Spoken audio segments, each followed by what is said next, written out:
క్రీస్తునందున్న ప్రియులకు ప్రేమతో వందనాలు తెలియజేస్తున్నాను. ఈరోజు దేవుడు మనకు చేస్తున్న వాగ్దానం ఏమిటనగా, కీర్తనల గ్రంథము 112వ కీర్తన 6వ చరణం. నీతిమంతులు నిత్యము జ్ఞాపకములో ఉందురు. ఆమేన్.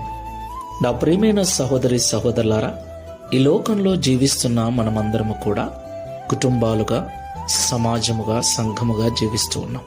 కుటుంబంగా జీవిస్తున్న మనకు ఎన్నో అవసరాలు, ఎన్నో అక్కరలు. వాటి కొరకు ఉదయం లేచింది మొదలు రాత్రి పడుకునేదాకా ఎన్నో రకాల పనులను, ప్రయత్నాలను చేస్తూ ఉన్నాం.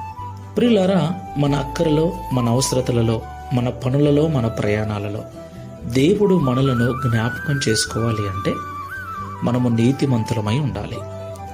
దేవుడు జ్ఞాపకం చేసుకుంటే ఏమవుతుంది?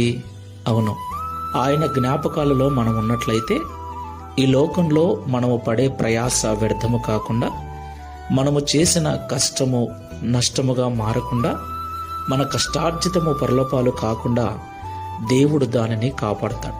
దేవునికి మహిమ కలుగును గాక.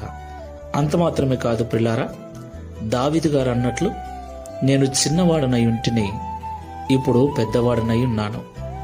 అప్పటి నుండి ఇప్పటి వరకు నీతిమంతులు విడవబడుట గాని, వారి పిల్లలు భిక్షమెత్తుట గాని నేను చూడలేదు అంటాడు. దేవునికి మహిమ కలుగును గాక. ప్రియులారా, నీతి మనకు మంచిది.